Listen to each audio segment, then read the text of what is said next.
If there is one place in this world still filled with hidden treasures and wonder, then it has to be Tokyo. The largest city on earth has it all. Rare vintage watches, clothes made by the best craftsmen, timeless relics from the past, and little alleys straight out of a Ghibli movie. Let me show it to you. All of it.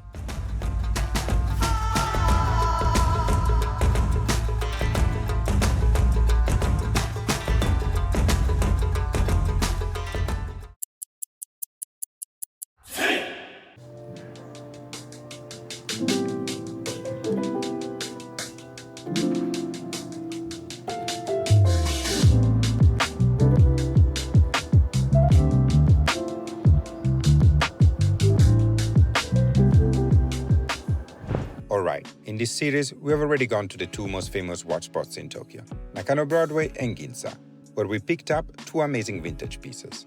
So what else am I gonna show you that will impress you, you might ask? Well, for me, this is the best part of Tokyo, exploring and perhaps getting a little lost. Over the course of the next two episodes, I'm going to take you to all the incredible watch shops spread far and wide around the corners of the city. Good morning, people. Finally, we got some sun. I left the girlfriend back at the hotel because today we're going somewhere a bit special, a bit out of the way. You might have seen it on my profile already. It was my second watch hunting video, but traveled all the way to Kita to go to Private Eye, one of the best shops for like pre-50s or around 50s pieces. But yeah, this is a quieter, smaller residential neighborhood. But the shops is worth it, it's amazing. So let's go. So, after a short walk in this idyllic neighborhood, we're finally here. This is the legendary Private Eyes, a heaven for vintage watch collectors, owned by the passionate Endo-san. From the outside, you can already feel the retro vibes of the place, with hand-drawn lettering decorating the shop sign and windows. Inside, it is no different. Glass display cabinets adorn every surface of the room, all filled with vintage watches. Right in front of you as you enter, you see the largest one that hosts some of their more affordable pieces. As an Italian, these two Eberhard chronos really caught my eye. Two beautiful watches in incredible conditions. I'm always a bit hesitant to buy vintage chronos though, just because of the extra servicing cost involved with owning them. On the right side, you will find another display case with higher-end models. An eclectic mix of dress and military pieces featuring even a GLC Dirty Dozen and an oversized 41mm Zenith from the 30s. Here is a Rolex Prince quarter-century club given to Eaton employees for 25 years of service and a simple but beautiful non-oyster Rolex, both also from the 30s. An 18K white gold vintage AP square from the 60s, and if you've been following for a while, you know how much I love vintage AP. These two were also really nice. Look at the patina on this Patek tank and the applied Roman numerals on the VC. They still have the watch that I tried on my first video here last year, an Art Deco Omega tank from the 30s. Still thinking about it, but not today. Because this is the real reason why we're here. Private Eye's very own bracelets. Perfect for vintage watches. I need one for the Movado I bought in Nakano, as I'm not a big fan of the grey leather strap it came with. As you can see, they have a multitude of models for all like sizes, all available both in steel or gold-plated, polished or matte. These are generally considered the best Gay Freres like steel bracelets available in the market, particularly given they only cost approximately $130. And here it is on the Movado. I think it is a success. What do you think?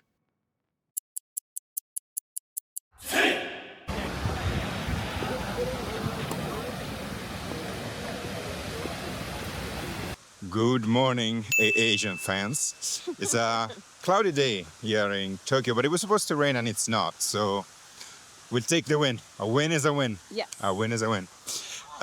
Since it's a bit early, it's like 9, well, it's 10 now. We're going to the Tokyo National Museum, which is open at this time, differently from many other shops. And it's a museum with all the historical relevant artifacts from Japan, from paintings to kimono to katanas. So should be a good time, and after that, the shopping begins. Where's the palace? Oh, okay. Amagli, palace. Take that back. The Tokyo National Museum, located in Ueno Park, was built in its current form in 1938, blending traditional Japanese and Western architecture. But it was actually founded all the way back in 1872. It is one of the most important museums in the country, home to 89 national treasures. Given it opens pretty early in the morning, it is the perfect place to start your day if you're jet-lagged, while waiting for all the watch shops to start their day.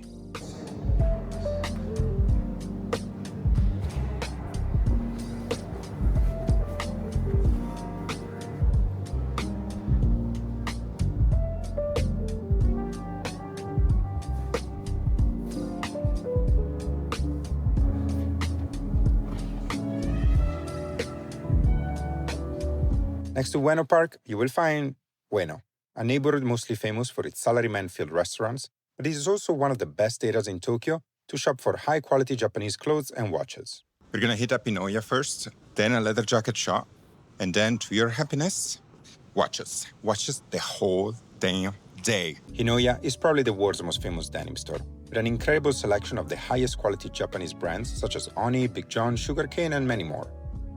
My favorite spot in Ueno, though, is hidden in the depths of the covered market that runs underneath the train tracks.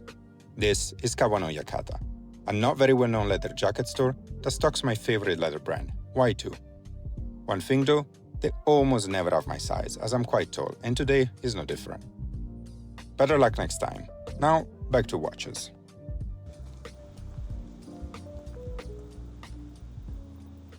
So, this is the famous Mizutani Camera. I've actually never been here before because every time I've been to Tokyo and came to Ueno, it was on the days that the shop was closed. But it's really famous. They have, of course, cameras, but also a good selection of Seiko, CDs, and Orients, Japanese brands. So let's go in. It's worth noting that while it's mostly famous for vintage Japanese watches, with a good selection of King and Grand Seikos, and also rare vintage Seikos, Mizutani actually has a lot more to offer. It also has a lot of great Swiss watches from brands like Universal Genève, Hamilton, and more. On the back wall, there is also a higher-end selection with precious metals pieces. The owner is also very friendly and speaks fluent English. He's super passionate about watches and will very happily help you with any question you might have. Let's try a few. I'm really charmed by this UG. This little Calatrava one is stunning and in great condition, but a bit pricey at around $1,300. This White Shadow, though, are a bit better at like $600 to $800 each. I think the White Shadow line, designed by Genta himself, is incredibly underrated. I'm gonna pass for today, but make sure you check Mizutani out. P.S. Mizutani is an amazing spot to shop for vintage buckles. I find one that would have been perfect for my new Movado in case I ever decided to swap back to a leather strap, but I think I will just stick with the bracelet for now. So we saw some interesting stuff, but nothing worth pulling the plug on. Pulling the plug? Pulling the trigger. Pull it? Sorry, yeah. I don't know what plug I was pulling. But nothing worth pulling the trigger on. So right now we're actually going somewhere quite cute. If you go off of Ueno, a little bit south, you find Minase's shop. Minase is a small shop over a covered market south of Ueno. And it's a really cute visit. You know, you go, you walk around the shop, there's a few stores, and then the Minase store. So let's go check it out. This is the covered market I was just talking about. It has a few cute shops selling random trinkets, but we're here for Craftwork, Minase's flagship in Tokyo. If you're not familiar with Minase, it is a small independent boutique brand from Akita Prefecture. They have a pretty loyal following in Japan, thanks to their unique designs that often draw inspiration from Japanese traditional crafts. The Divido line seen here is my favorite, but they're more known for their Windows collection, which lets you see through all sides of the watch to observe what they call the case-in-case structure. In short, it looks like there is a small round case inside the big rectangular one. The Masterpiece collection takes their existing lines and elevates them with precious metals and hand-painted dials. At the boutique, they also have an ongoing collaboration with Keiji Kanagawa, Japan's most revered watch engraver. Truly beautiful pieces, but not on the budget for this trip. These windows really caught my attention though, so I'm trying it on. Look at the dial, stunning. The way it catches the light as if it was painted on is incredible. However, I think it's a bit too thick. The Windows Masterpiece Edition with its traditional dial is also beautiful and charming. Really more a work of art than a watch in some ways. Beautiful, but not for me. It is a bit hidden, but make sure to visit Craftwork on your next trip. It is the only place to see all these amazing Minase watches in person. We are now all the way in Shinjuku, one of the liveliest neighborhoods in Tokyo, famous for its restaurants, nightlife, and shopping. And I almost forgot, Godzilla. This allegedly would be Asia's reaction to Godzilla attacking the city. She's an actress, by the way.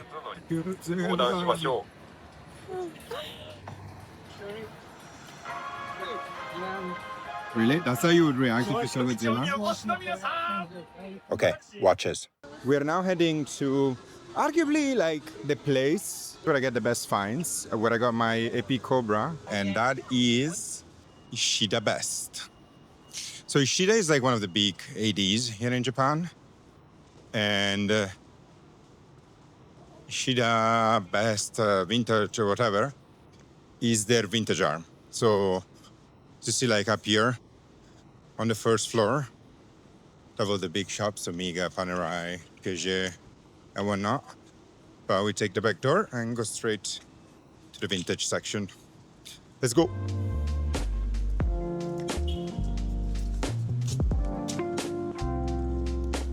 Let's take the elevator downstairs to the vintage section, and here you have it, Ishida Best in all its glory. This is probably the best place in Tokyo for Cartier. Asia is in love with this malachite panther, but it is just a bit over the budget at the moment. They also have a good selection of mass and more affordable models, so if you want a Cartier, make sure to come here. The IWC Da Vinci Perpetual is a really underrated model. This is a very special reference with a gold dial and ruby indices. It is really expensive, of course, but it has been sitting here for a while and I always check on it when I'm here. They also have some really peculiar vintage GLCs, some even with lapis lazuli and tiger's eye dials, as you can see. Here is the vintage AP section, always fun for me. After all, this is the shop where I got my AP Cobra for only $5,000. This is one AP model that always gets a lot of attention, the AP Star Wheel. It can be pretty divisive, but definitely a special watch. But don't worry, Ishida Best is not only high-end rare pieces. They also have more affordable but still interesting options. This is a quartz Credor Pacific, a quite unique piece from a more sporty era of Credor.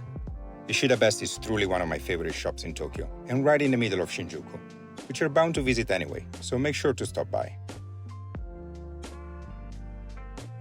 All right, y'all, I'm going to say this for him because he's not going to say it himself, but he just met a follower for the first time.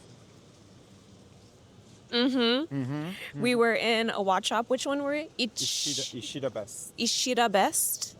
And there was someone in there, and he was like, hey, I was literally just watching one of your videos, and I thought that was you. No, because I was thinking this. I was like, you know, there's a lot of people in these watch shops. Yes, but also last time we came was like in that off season. Now we're like tail end of peak season, but it's not me. What's kind of funny is that, you know how I feel like? I feel like, you know, those characters that they never show the face in the old cartoons? Correct. No, what's funny is that we were just in Nakano Broadway, and in Nakano Broadway, Asia asked me, how many people here do you think are here because of you? And I was like, none, zero. Maybe the toe of one person, I said. And then we met one person that was like, I'm here because of you.